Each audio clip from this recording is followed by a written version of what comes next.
नमस्कार, आप देख रहे हैं सिटी सेंटर शो। मुंबई से मैं हूं पूजा भारद्वाज। शुरुआत कर रहे हैं शो की मुंबई की ही खबर के साथ। कोरोना काल में मृतकों के अंतिम संस्कार को देखें तो वो एक बड़ी समस्या के तौर पर नजर आ रही है तमाम जगहों पर, लेकिन मुंबई शहर में पिछले साल के मुकाबले इस बार ऐसी कोई समस्या शवों के अंतिम संस्कार में नहीं दिख रही है। लेकिन जो मुर्दा घर में सालों से लावारिस शव पड़े हुए हैं वो ज़रूर एक समस्या के तौर पर नजर आ रहे हैं। ऐसे में कई संस्थाएं हैं जो पुलिस की मदद के लिए आगे आई हैं और लावारिस शवों का अंतिम संस्कार कर रही हैं बिना किसी धार्मिक भेदभाव के। ये जो संस्थाएं हैं अब तक 38 लावारिस शवों का अंतिम संस्कार कर चुकी हैं। मरहूम को कब्र में मुनकिर नबी के सवालात आसान फरमा। मौला हुजूर अलैहिस्सलाम को सही पहचान के सही जवाब देने की तौफीक अता फरमा। महलवनी के कब्रिस्तान में जनाजे की नमाज पढ़ रहे ये लोग जानते भी नहीं कि जनाजा किसका है। शव को अग्नि देने वाला भी नहीं जानता कि मृतक कौन है, लेकिन सभी की यही कामना है कि मृतक की आत्मा को शांति मिले। पत्रकार रह चुके इकबाल ममदानी और जस्ट स्माइल की टीम इन दिनों मृतकों को मुक्ति दिलाने में जुटी है। सबसे बड़ा हमारा उद्देश्य यही है कि जो भी बॉडी हो वो अंतिम क्रिया उसकी की जाए, उसके अपने मज़हब के हिसाब से की जाए ताकि उसको मुक्ति मिल सके। जिस तरीके से हिंदू धर्म में कहा जाता है, इस्लाम में कहा जाता है कि उसके अल्लाह को उसको जवाब देना। तो हमारा काम सिर्फ ये है कि जिसकी जो बॉडीज़ है, जिस मज़हब की है, उसके जो तरीके है उस तरीके से उसका अंतिम संस्कार किया जाए। यहाँ पे महलवनी शमशान भूमि में आए हैं जहाँ पे हम लोगों ने 5 लावारिस लाशें जलाई और हमको पता चल रहा है कि लोग सच में जहाँ पे लोग इतना खाना खिला रहे हैं, ये चीज़ें कर रहे हैं और इतने सब दवाइयों के पीछे पड़े हुए हैं, लेकिन बॉडी रखने की भी आज के डेट में जगह नहीं। हमारे मित्र हैं इकबाल ममदानी जी, जो पिछले साल से जुड़े हुए हैं इस नेक काम को करने के लिए। इस बार जब मेरे संपर्क में आए तो हमने सोचा कि क्यों न हम साथ में जुड़े और लोगों को जोड़ें और इस काम को अच्छे ढंग से करें और जल्दी से जल्दी ये जो और जितनी अनक्लेम्ड बॉडीज़ है उनका क्रियाक्रम सही ढंग से हो सके। मुंबई के मुर्दा घरों में 200 से ज्यादा शव अंतिम संस्कार के इंतजार में लावारिस पड़े हैं। ज्वाइंट पुलिस आयुक्त विश्वास नांगरे पाटिल ने सभी एसीपी को पत्र लिखकर जल्द से जल्द सभी शवों का अंतिम संस्कार करवाने का आदेश दिया है। ममदानी ट्रस्ट और जस्ट स्माइल ने मिलकर अपने खर्चे से सभी की मुक्ति का बीड़ा उठाया है। मदद के अलग अलग रूप हैं। कोई कोरोना पीड़ित हैं, उनकी मदद के लिए आगे आ रहा है, तो कोई ऐसे शव जो कि सालों से मुर्दा घरों में पड़े हुए हैं, उन्हें कोई आज तक क्लेम करने नहीं आया। और चूंकि कोविड का संक्रमण बढ़ रहा है तो ज़्यादा से ज़्यादा जगह बनानी पड़ रही है मुर्दा घरों में, तो उन पुरानी जो शव हैं उनको इस तरह से लाकर उनका अंतिम संस्कार कर प्रशासन की मदद कर रहे हैं ताकि जो व्यवस्था है वो बनी रहे। मुंबई से कैमरामैन प्रवीण रोहित के साथ सुनील सिंह, एनडीटीवी इंडिया के लिए। नोएडा में 18 पार वालों को सरकारी केंद्रों पर टीका लगना शुरू हो गया। सुबह के वक्त हालांकि अफरा तफरी का माहौल दिखा, उसके बाद हालात सामान्य हुए। ऐसे में कई लोग ऐसे भी दिखे जिन्होंने दावा किया कि स्लॉट मिलने के बावजूद उन्हें टीका नहीं लग सका। 18 से 44 साल के लोगों के टीकाकरण के लिए नोएडा का ये सेंटर खुला तो शुरू में अफरा तफरी से मच गई। पुलिस ने बड़ी मुश्किल से वैक्सीन लगवाने आए लोगों को नियंत्रित किया। दूर दूर से आए लोग परेशान दिखे। बरोला के सेंटर पर मोनू अरेला बुकिंग के बावजूद भटकते रहे कि टीका कहां लगेगा। मैंने बताया जी आज ही का शेड्यूल है मेरा, ये डेट है, ये रेफरेंस आईडी नंबर है मेरा, लेकिन कोई भी रिस्पांस नहीं कर रहा। बोल रहे हैं आपका नाम नहीं है जी, अभी 18 से 45 तक ही लग रही है। मैंने बोला मैं तो 27 का हूँ, मेरा शेड्यूल भी है आज का। बोले नहीं जी हमें नहीं पता, गवर्नमेंट को पूछो, गवर्नमेंट की गलती है, यहाँ वैक्सीन ही नहीं है। नोएडा में केवल 16 सरकारी केंद्रों पर ही टीका लग रहा है। एक केंद्र में 175 लोगों को लगना है, पर कई केंद्रों पर टीका केवल 100 लोगों के लिए ही आया, जबकि लोग बड़ी तादाद में उमड़ आए। सभी को स्लॉट अलॉट किया गया था। उस स्लॉट में ना करके लोगों ने सोचा कि हम पहले चलें, हमारा पहले लग जाए। तो लोगों को समझा दिया गया है अब लोग अपने अपने स्लॉट पे आएंगे और वहीं पे अपना वैक्सीनेशन करेंगे। दोपहर बाद से टीका केंद्रों पर हालात कुछ ठीक हुए। बूथ के अंदर उन्हीं को जाने दिया गया जिनकी बुकिंग हुई। प्रखर और श्वेता को टीका लगा। दोनों पति पत्नी खुश हैं। अब कोरोना से बचाव हो सकेगा। वेट कर रहे थे कि यूपी में कब स्टार्ट होगा गवर्नमेंट सेंटर्स में। पता चला कल से एनरोलमेंट स्टार्ट है, तो देख रहे थे मॉर्निंग से। जैसे ही हमें मिला स्लॉट हमने बुक कर लिया। बहुत इंपॉर्टेंट है क्योंकि ये एक लास्ट रिजॉर्ट है, इसके अलावा कोई ऑप्शन है नहीं, तो अच्छा लग रहा है। वेट करेंगे सेकेंड शॉट का। ट्राई करते थे, स्लॉट्स मिल नहीं पा रहे थे, बट फाइनली मिल गया, तो कॉन्फिडेंस लग रहा है कि लगवाने के बाद। हालांकि स्वास्थ्य विभाग की ओर से साफ तौर पर कहा गया है कि केंद्र पर वही लोग आए जिनको स्लॉट मिला है। इसके बावजूद बड़ी तादाद में लोग चले आए। साफ है कि नोएडा में टीकाकरण केंद्र बढ़ाने की जरूरत है। टीकाकरण का अब तक का अनुभव ये बताता है कि थोड़ी सी लापरवाही अफरा तफरी में बदल जाती है। 18 से 40 साल के लोगों के लिए टीकाकरण अभियान शुरू तो हो गया है, लेकिन इसे बहुत एहतियात के साथ चलाने की जरूरत है। नोएडा से कैमरा पर्सन पूजा आर्या के साथ राजीव रंजन, एनडीटीवी इंडिया। और अब मानवता की मिसाल की कहानी दिल्ली के करोल बाग से, जहां 2 पुलिस वालों के सुझाव के बाद 5 कारोबारी एक साथ आए। द हेल्पिंग हैंड्स नाम से एक संस्था बनाई, लोगों को मुफ्त में ऑक्सीजन कॉन्सेंट्रेटर मुहैया करवा रहे हैं। इतना ही नहीं, जो गरीब हैं उन्हें राशन भी बांट रहे हैं। इस महिला की सांसों का ख्याल भी मानवता की सोच का ही नतीजा है। ये करोल बाग के वो कारोबारी हैं जो आपदा में अवसर, नफा नुकसान नहीं, मानवता की सेवा में जुटे हैं, जिंदगी बचाने में लगे हैं। आप कहाँ से? पीतमपुरा। ठीक है, आप मेरे को ऑक्सीजन लेवल जो ऑक्सीमीटर पे आप देते हैं वो दे दो। फिर मैं आपका आधार कार्ड, पेशेंट का नेम और कोई प्रिस्क्रिप्शन है तो वो दे दो। अदरवाइज कोई बात नहीं, आपके अभी एक नंबर से कॉल आएगा जो आपको फॉलोअप लेंगे, आपको प्रोवाइड करा देंगे। कंसंट्रेटर ना? हाँ जी, मिल जाएगा, करा देता हूँ। करोल बाग में मोबाइल पार्ट्स का काम करता हूँ। मेरे साथ कुछ इस टाइम पे 5 व्यापारी और 2 बीट ऑफिसर, संदीप चावला जी और विजेंद्र जी हैं। हम 5 भाइयों ने मिलके एक साथ अपना फंड्स इकट्ठा किया। हमने कुछ इंस्टेंट 25 ऑक्सीजन कंसंट्रेटर मंगाए और हमने लोगों की हेल्प करनी शुरू कर दी। जो जिनकी लाइफ सेव हो गई है वो हमें दिल से मतलब एक ऐसी दुआ देते हैं जो हमने कभी जिंदगी में सोची भी नहीं। अभी हमने कुछ और मंगाए हैं। टोटल हमारी अभी एनसीआर दिल्ली और दिल्ली एनसीआर में 60 मशीनें चल रही हैं। जब कोरोना के मामले बढ़े, सांसों पर आफत आई, अस्पताल में बेड की किल्लत हुई और ऑक्सीजन सिलेंडर की मांग ज्यादा बढ़ी, तो फिर करोल बाग पुलिस स्टेशन की बीट नंबर 5 के 2 पुलिस वालों संदीप चावला और विजेंद्र सिंह ने कारोबारियों से संपर्क साधा और सेवा का सिलसिला चल पड़ा। शुरुआत अपने ही इलाके से हुई और फिर दायरा दिल्ली एनसीआर तक फैल गया। अगर किसी को भी दिल्ली एनसीआर में या नियर बाई एरिया में एक कंसंट्रेटर की रिक्वायरमेंट हो तो ये हमारे नंबर हैं कुछ हेल्पिंग हैंड्स के, उनसे आप कॉल करके ये कंसंट्रेटर ले सकते हो free of cost. Mister Sandeep Goyal, उनका नंबर है 7838316722। मिस्टर कुलवंत जी गोयल, उनका नंबर है 9643046312। कॉल आने के बाद जरूरतमंद व्हाट्सएप से डिटेल भेजते हैं और फिर उनका ब्यौरा एक जगह पर दर्ज रहता है। कंसंट्रेटर के लिए सिर्फ आपको अपना आधार जमा करना होता है। ये कारोबारी सिर्फ सांस ही नहीं, अब लॉकडाउन में गरीबों के पेट का ख्याल भी रख रहे हैं। रोजाना छोटे छोटे पैकेट में राशन का सामान भी बांटने में जुटे हैं। तंत्र, सिस्टम, सरकार पर पहले से ही बहुत भार। ऐसे में लोगों की जिंदगियां बचाने को लेकर इंसानियत का जिंदा रहना जरूरी है। मिलकर मुकाबला करेंगे तो कुछ जिंदगियां संवर जाएंगी, कुछ घर उजड़ने से बच जाएंगे। नई दिल्ली से हरिकिशन शर्मा के साथ परिमल कुमार, एनडीटीवी इंडिया। और दिल्ली के गुरुद्वारा रकाबगंज में आज से 400 बेड वाले कोविड केयर सेंटर की शुरुआत हो गई है। खास बात यह है कि इसमें सारे बेड्स पर मरीजों के लिए ऑक्सीजन की व्यवस्था है और ये पूरी व्यवस्था निःशुल्क है। तो कैसे मिलेगा इस कोविड केयर सेंटर में दाखिला और क्या है इसकी खासियत, शरद शर्मा बता रहे हैं। दिल्ली का रकाबगंज गुरुद्वारा सेवा को नई ऊंचाई दे रहा है। यहाँ 400 बेड्स का कोविड ट्रीटमेंट सेंटर शुरू हो गया है। हर बेड पर ऑक्सीजन का इंतजाम है। सिखों के नवे गुरु तेग बहादुर जी के नाम पर ये सेंटर है और 400वां प्रकाश पर्व होने की वजह से 400 बेड हैं।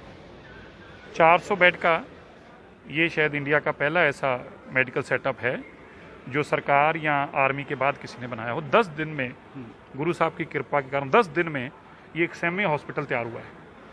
अब इसमें हर वो चीज़ अवेलेबल है सिवाय आईसीयू के।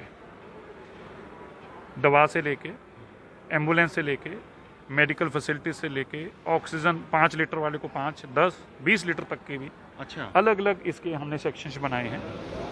इस ट्रीटमेंट सेंटर में कोरोना से बीमार मरीज सीधे आ सकते हैं।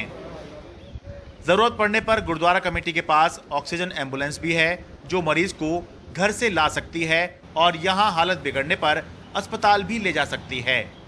लेकिन यहां एडमिट होने के लिए ऑक्सीजन लेवल 85 से नीचे नहीं होना चाहिए। यहाँ पर ओपन है, किसी के पेशेंट के घर वाले कोई आके यहाँ पर रजिस्ट्रेशन कराना चाहते हैं। हाँ। यहाँ पर कोई रिजर्वेशन नहीं है, फर्स्ट कम फर्स्ट सर्विस है। हाँ। कोई भी आए, किसी भी जात का हो, किसी भी धर्म का हो, किसी भी पार्टी का हो, कोई भी चीज़ को नहीं देखा जाएगा।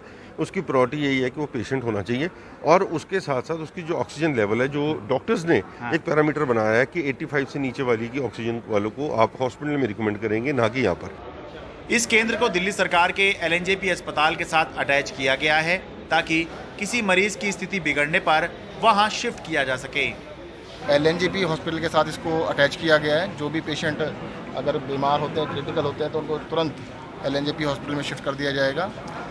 बहुत ही मैं इसके लिए धन्यवाद दूंगा पूरी प्रबंधक कमेटी का कि जिन्होंने 400 बेड का पूरा इंफ्रास्ट्रक्चर, एयर कंडीशन इंफ्रास्ट्रक्चर दिया है।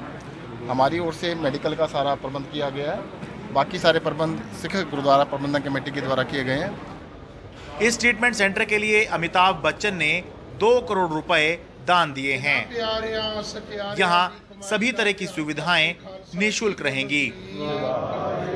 कुल मिलाकर जो दिल्ली के गुरुद्वारों का मकसद है, जो मैसेज है इस तरह की व्यवस्था के ज़रिए वो देना चाह रहे हैं, वो ये है कि कोरोना इंसानों को मार सकता है, इंसानियत को नहीं।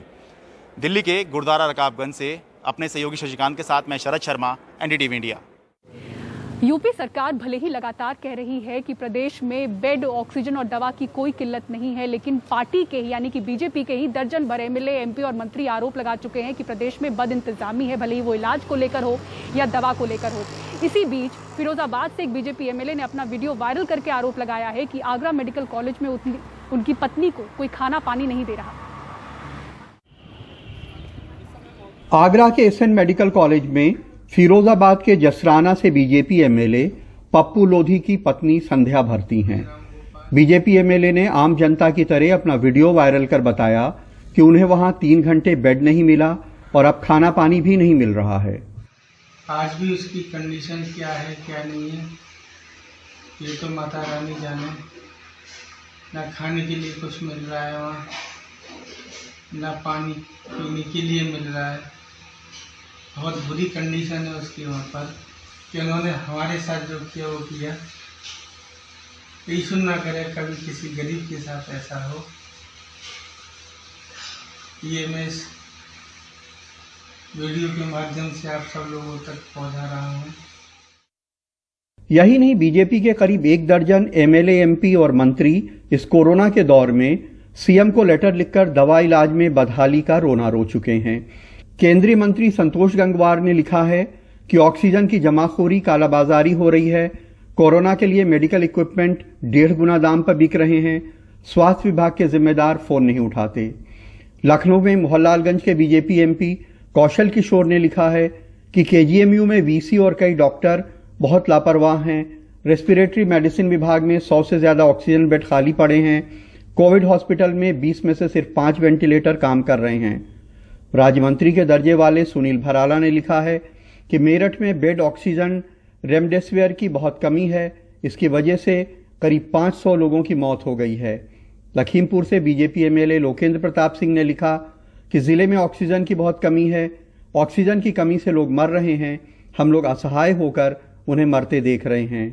कानपुर के बीजेपी MP सत्यदेव पचौरी ने लिखा, कानपुर में कोरोना से बहुत लोगों की मौत हो रही है।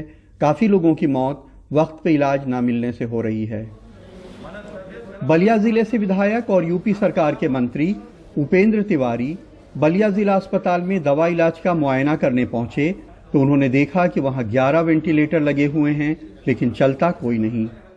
2 रात आप हम जगे रहे 12 बजे से लेकर 4 बजे 5 बजे तक मरीज को बचाने के लिए। वो मरीज किस अभाव में मरे? वेंटिलेटर के अभाव में, इसलिए कि वेंटिलेटर बलिया में उपस्थित नहीं। 11 वेंटिलेटर स्टामा सेंटर में पड़े हुए, क्यों नहीं चल रहे हैं? हम आपसे और आपसे जानना चाहते हैं। परेशानी बहुत बड़ी है, जनता उसको भुगत रही है और जनता के प्रतिनिधियों को इसका बहुत अच्छी तरह अंदाजा है। उन्हें वोट लेने के लिए जनता के पास फिर जाना है। अगर वो उसकी बात नहीं उठाएंगे तो कल को जनता उनकी नहीं सुनेगी। आगरा में नसीम, फिरोजाबाद में जितेंद्र और बलिया में करुणा सिंधु के साथ कमाल खान, एनडीटीवी इंडिया। 18 से 44 साल के बीच के लोगों के टीकाकरण के पहले दिन कर्नाटक में भी अफरा तफरी मच गई। ये तस्वीरें देख के साफ होता है कि टीका कम है और टीका लेने वाले कई गुना ज्यादा।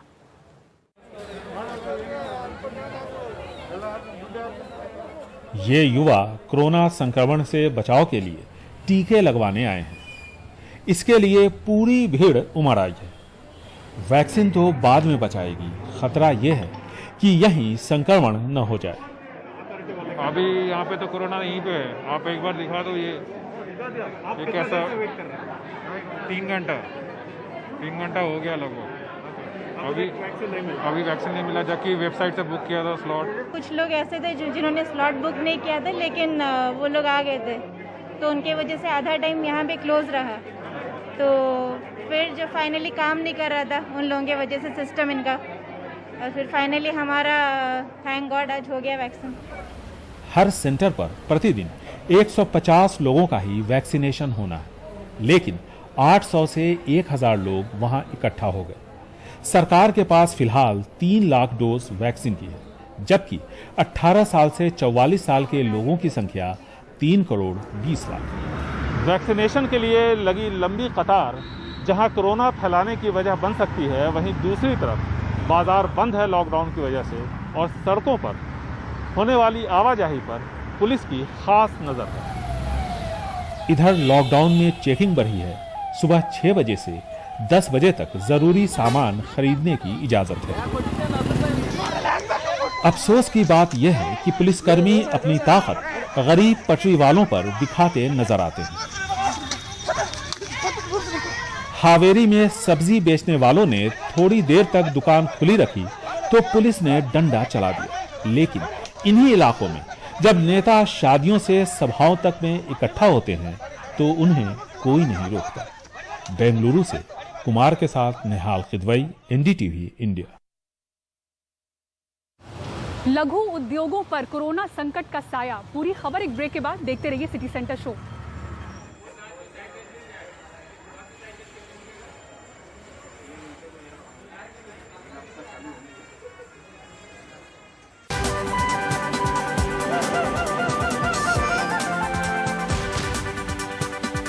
कोरोना संकट का साया छोटे और लघु उद्योगों पर गहराता जा रहा है। सप्लाई चेन बीते 1 महीने में पूरी तरीके से चरमरा गई है। बाजार, मॉल्स बंद हैं। कपड़ा उद्योग पर इसका भारी असर पड़ा है और संकट इतना गहराता जा रहा है कि इस सेक्टर से जुड़े 1/4 कर्मचारियों की नौकरी जा सकती है। लंबे लॉकडाउन की मार कपड़ा उद्योग ने भी काफी झेली है। दुकानें बंद हैं, बीच में खुली भी, लेकिन लोग नहीं आए। नया ऑर्डर नहीं मिल रहा। ऐसे में कारखानों का बुरा हाल है। Cloth manufacturers association of India के एक सर्वे के मुताबिक कपड़ा उत्पादन से जुड़े 72% सूक्ष्म लघु उद्योगों के ऑर्डर अप्रैल महीने में 50% तक कैंसिल हो गए। अप्रैल में उनकी बिक्री 25% कम हो गई। 77% छोटे लघु उद्योग अपने 25% वर्करों को अब हटाने की तैयारी कर रहे हैं। ये हाल तब है जब कपड़ा उद्योग पिछले संकट से उबरता दिख रहा था। 2021 के शुरू में कपड़ा उत्पादन इकाइयों की बिक्री प्री कोविड स्तर के 80% तक पहुंच गई थी। मैन्युफैक्चरर हिम्मत नहीं जुटा पाएगा कि वो अपनी प्रोडक्शन बरकरार रखे। ऐसे में वर्कफोर्स कम करना जाहिर सी बात है, क्योंकि रिटेल बंद है और कैश फ्लो नहीं आएगा। इस बीच मैन्युफैक्चरर के लिए तो ये भी चैलेंज रहेगा कि वो अपनी वर्कर की फैक्ट्री की पेमेंट कैसे कर पाएगा और बैंक की ईएमआई कैसे कर पाएगा और अपने सप्लायर को पैसे कैसे चुका पाएगा। ये संकट कपड़ा उत्पादकों तक सीमित नहीं है। छोटे लघु उद्योग संघ के सेक्रेटरी जनरल अनिल भारद्वाज कहते हैं, फार्मा सेक्टर को छोड़कर लगभग सभी एमएसएमई सेक्टरों में संकट गहराता जा रहा है। 50% ऐसी यूनिट्स जो किसी न किसी तरह का लोन जिन्होंने बैंक से लिया है वो बहुत मुश्किल में है। और जो एनपीए का कैटेगराइजेशन है या जो नॉर्म्स हैं रिजर्व बैंक ऑफ इंडिया के, जिसके तहत 30 डेज, 60 डेज या 90 डेज की डेलिंक्वेंसी पर उनको SMA 1, 2 या 3 में कैटेगराइज कर दिया जाता है, वो एक बहुत बड़ी मुश्किल का कारण बन गई हैं। 2020 के कोरोना संकट ने देश के करोड़ों छोटे और लघु उद्योगों की कमर तोड़ दी थी। 2021 के शुरुआत में जब देश के अलग अलग हिस्सों में कोरोना के मामले धीरे धीरे घटने लगे तो छोटे और लघु उद्योग सेक्टर में हालात धीरे धीरे बेहतर होने लगे थे। लेकिन कोरोना के दूसरी लहर की वजह से एक बार फिर देश के करोड़ों छोटे और लघु इकाइयों के भविष्य पर सवालिया निशान लग गया है। दिल्ली से हिमांशु शेखर, NDTV इंडिया। और गोरेगांव ईस्ट के अंबेकर कोविड केयर सेंटर से सिटी सेंटर शो में हमें दीजिए इजाजत। खबरों के लिए देखते रहें NDTV इंडिया। नमस्कार।